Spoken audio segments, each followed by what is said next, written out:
हफ्ते के इस खास दिन अगर महिलाएं बाल धो ले तो पति होते हैं मालामाल। साथ ही मैं आपको बताऊंगी कि अगर महिलाएं किसी त्योहार, पूजा पाठ या शुभ मुहूर्त पर बाल ना धो पाएं तो क्या उपाय कर सकती हैं। साथ ही हम जानेंगे कि महिलाओं की किन आदतों की वजह से पति रंग से राजा बन जाते हैं। तो पूरी जानकारी के लिए इस वीडियो को अंत तक जरूर देखिएगा। नमस्कार दोस्तों, स्वागत है आप सभी का एक बार फिर से। दोस्तों सच्ची श्रद्धा से कमेंट्स में जरूर लिखे हर हर महादेव। दोस्तों हिंदू धर्म शास्त्रों में अनेकों परंपराओं और रीति रिवाजों को विशेष महत्व दिया जाता है। शादी, विवाह और अंतिम संस्कार के अलावा कई ऐसी परंपराएं भारतीय हिंदू समाज में आज भी विद्यमान है जिनका अनुसरण प्रत्येक भारतीय पुरुष अथवा महिलाएं करती है। इसी के अनुसार सुहागन महिलाओं को प्रतिदिन कुछ कार्य करने से पहले शुभ अशुभ का विशेष ध्यान रखना चाहिए। आप तो जानते ही होंगे सुहागन महिलाओं द्वारा विशेष दिन के अलावा धर्म शास्त्रों में उनके बाल धोने को निषेध माना गया है। सप्ताह के कुछ विशेष दिन अगर सुहागन महिलाएं अपने बाल धोएं तो उनके पति पर बाधाएं आ सकती है, यहाँ तक कि आपकी संतान और परिवार को भी कष्ट हो सकते हैं। तो आइए आप भी जानें कि किस दिन सुहागन महिलाओं को बाल नहीं धोने चाहिए और किस दिन बाल जरूर धोने चाहिए। लेकिन उससे पहले आपसे रिक्वेस्ट है दोस्तों कि वीडियो को लाइक करें, अपने दोस्तों के साथ शेयर करें और अगर आपने अभी तक चैनल को सब्सक्राइब नहीं किया तो सब्सक्राइब करके बेल आइकन जरूर प्रेस कर ले। पहली बात, बुधवार के दिन विशेषकर कुंवारी लड़कियों को बाल नहीं धोने चाहिए। अगर कोई कुंवारी लड़की बुधवार के दिन अपने बालों को धोती है तो उसके भाई पर कोई भी बड़ी आफत आ सकती है जिसका आप अंदाजा भी नहीं लगा सकते। इसीलिए जितना संभव हो सके बुधवार के दिन कुंवारी लड़कियों को बाल धोने से बचना चाहिए। दूसरी बात, अगर कोई सुहागन महिला बृहस्पतिवार के दिन अपने बालों को धोती है तो उसके पति की आयु घटती चली जाती है। सुहागन महिलाओं को भूलकर भी बृहस्पतिवार के दिन बाल नहीं धोने चाहिए और ना ही बृहस्पतिवार के दिन नाखून और बाल आदि काटने चाहिए। ऐसे में आपको बृहस्पतिवार के दिन घर में पोछा भी नहीं लगाना चाहिए और ना ही बृहस्पतिवार के दिन कपड़े आदि धोने चाहिए। अगर आप ऐसा करती हैं तो आपके परिवार पर बहुत बड़ी विपदा आ सकती है। तीसरी बात, अगर कोई शादीशुदा महिला सोमवार के दिन बाल धोती है तो उसकी बेटियों और बेटे पर कोई बड़ा संकट आने की संभावना बनी रहती है। परिवार को किसी बड़े आर्थिक संकट का सामना करना पड़ सकता है। ऐसे में शादीशुदा महिलाओं को सोमवार के दिन भी बाल कभी भी नहीं धोने चाहिए।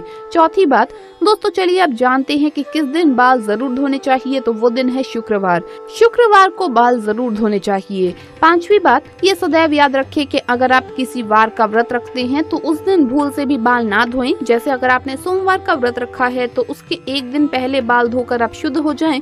जिस दिन व्रत रखें उस दिन बाल कदापि ना धोएं। और अगर किसी कारणवश आपको उस दिन बाल धोने पड़ जाए तो आप ये उपाय कर सकते हैं, आप अपने बालों में कच्चा दूध लगा करके बाल को धो सकते हैं। छठी बात, अगर किसी त्योहार पर, शुभ मुहूर्त या पूजा में आप बाल नहीं धो पाए हैं तो महिलाएं ऐसे में अपनी मांग में सिंदूर लगाकर पूजा में शामिल हो सकती हैं। इससे बाल ना धोने का दोष आपको नहीं लगता है। दोस्तों अगर आपको लगता है कि आपकी किस्मत सही नहीं चल रही है, आए दिन कोई मुसीबत आ रही है, या अगर पत्नी अपने पति के भाग्य के लिए कुछ उपाय करना चाहती है तो कुछ ऐसे काम है जो अगर आप अपना लें तो माँ लक्ष्मी के साथ साथ सभी देवी देवताओं का आशीर्वाद आपको मिलता है और परिवार के सदस्यों को प्रगति व सफलता मिलती है। घर में सुख, शांति व समृद्धि आती है। तो चलिए जान लेते हैं उन उपाय के बारे में। नंबर 1, रोज सुबह उठकर अपनी हथेलियां देखें। रोज सुबह जब आप उठे तो सबसे पहले दोनों हाथों की हथेलियों को कुछ क्षण देखकर चेहरे पर 3 बार फेरें। धर्म ग्रंथों के अनुसार हथेली के ऊपरी भाग में माँ लक्ष्मी, बीच में माँ सरस्वती व मूल भाग में यानी कि मणिबद्ध भाग में भगवान विष्णु का स्थान होता है। इसीलिए रोज सुबह उठते ही अपनी हथेली देखने से भाग्य चमक उठता है। नंबर 2, पहली रोटी गाय को दे। भोजन के लिए बनाई जा रही रोटी में सबसे पहली रोटी गाय को दे। धर्म ग्रंथों के अनुसार गाय में सभी देवताओं का निवास माना गया है। अगर प्रतिदिन गाय को रोटी दी जाए तो सभी देवता प्रसन्न होते हैं और आपकी हर मनोकामना पूरी कर सकते हैं। दोस्तों नंबर 4, देवताओं को फूलों से सजाएं। घर में स्थापित देवी देवताओं को रोज फूलों से सजाना चाहिए।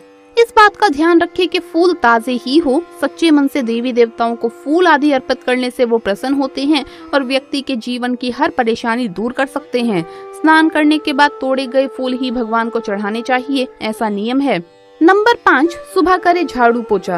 घर को हमेशा साफ और स्वच्छ रखना चाहिए। रोज सुबह झाड़ू पोछा करें। सूर्यास्त के बाद झाड़ू पोछा नहीं करना चाहिए। ऐसा करने से माँ लक्ष्मी रूठ जाती है और व्यक्ति को आर्थिक हानि का सामना भी करना पड़ सकता है। धर्म ग्रंथों के अनुसार जो व्यक्ति सूर्यास्त के बाद झाड़ू पोछा करता है, देवी लक्ष्मी उस घर में निवास नहीं करती और वहाँ से चली जाती है। नंबर 5, माता पिता का आशीर्वाद लें। रोज जब भी घर से निकलें तो उसके पहले अपने माता पिता और घर के बड़े बुजुर्गों के पैर छूकर आशीर्वाद लें। ऐसा करने से आपकी कुंडली में स्थित सभी विपरीत ग्रह आपके अनुकूल हो जाएंगे और शुभ फल प्रदान करेंगे। माता पिता के आशीर्वाद से आप पर आने वाला संकट भी टल जाएगा और आपके काम बनते चले जाएंगे। नंबर 6, पीपल पर जल चढ़ाएं।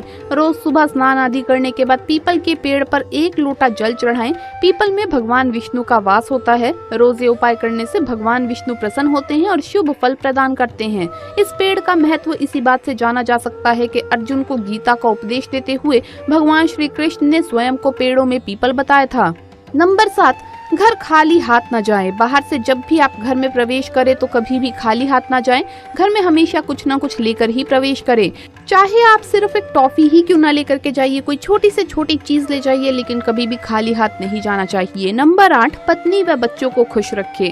अक्सर घर या बाहर के तनाव में अनजाने में हम सबसे ज्यादा प्रताड़ित अपने परिवार को करते हैं, लेकिन याद रखें पत्नी और बच्चों की आंख में आंसू अगर आपकी वजह से आते हैं, तरक्की के रास्ते भी बंद हो जाते हैं। अतः परिवार को खुश रखना ही सबसे सटीक उपाय है सफल और खुश होने का। दोस्तों, लक्ष्मी जी को चंचला भी कहते हैं क्योंकि ये एक स्थान पर टिककर नहीं रहती। लक्ष्मी जी की बड़ी विशेषता ये है कि जितनी कठिनाई से प्रसन्न होती है उतनी ही सरलता से नाराज भी हो जाती है। कहने का तात्पर्य ये है कि लक्ष्मी की कृपा प्राप्ति बनाए रखने के लिए सदैव शास्त्रों में बताए गए नियमों का पालन करना चाहिए, अन्यथा एक छोटी सी गलती से लक्ष्मी जी रुष्ट होकर चली जाती है। आपने देखा भी होगा कि बड़े ठाट बाट से रहने वाले साहूकार और सेठ पल भर में कंगाल होकर रास्ते पर आ जाते हैं। दोस्तों, ये सब माँ लक्ष्मी के रुष्ट होने के कारण ही होता है। माँ को नाराज करने से अच्छा है कि शास्त्रों में बताए गए इन नियमों का पालन करें। धन को माँ लक्ष्मी का स्वरूप माना गया है। बहुत से लोग उंगली में थूक लगाकर रुपए गिनते हैं। ऐसा करने से लक्ष्मी जी का अनादर होता है।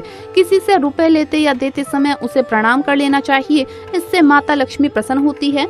रुपए गिनने के लिए वाटर स्पंज का भी आप प्रयोग कर सकते हैं या पानी का इस्तेमाल कर सकते हैं, लेकिन कभी भी उंगली में थूक नहीं लगाना चाहिए। आधुनिक जीवन शैली में लोग देर से सोते हैं और देर से उठते हैं, जबकि शास्त्रों में कहा गया है कि बेहतर स्वास्थ्य और समृद्धि के लिए सूर्य उदय से पहले जागना चाहिए। इसके पीछे ये कारण माना जाता है कि जो लोग सूर्य उदय का स्वागत नहीं करते उनसे सूर्य देव नाराज हो जाते हैं। सूर्य के नाराज होने से कई प्रकार के रोग शरीर को पीड़ित करते हैं और दोस्तों, जहाँ पर भी रोग होते हैं वहाँ पर माँ लक्ष्मी का वास संभव ही नहीं है। घर में स्त्री भोजन बनाते समय या खाना परोसते समय खाती रहती है तो माँ लक्ष्मी नाराज हो जाती है। इसका कारण ये है कि इससे भोजन झूठा हो जाता है। जहाँ पर भी झूठा खाया या खिलाया या फिर फैलाया जाता है उस घर के लोगों से माँ लक्ष्मी नाराज रहती है। इसीलिए स्त्रियों को भोजन बनाते समय श्रद्धा भाव से खाना पकाना और खिलाना चाहिए।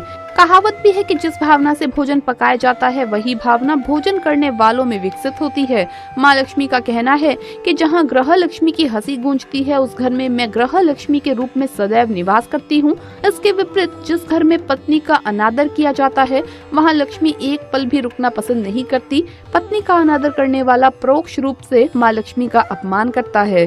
तो दोस्तों, आपको वीडियो कैसा लगा हमें कमेंट्स में जरूर बताएं। इस वीडियो को लाइक करें, अपने दोस्तों के साथ शेयर करें और हमें सब्सक्राइब करना न भूलें। जल्द मुलाकात होगी अगली वीडियो में। हर हर महादेव, जय महाकाल।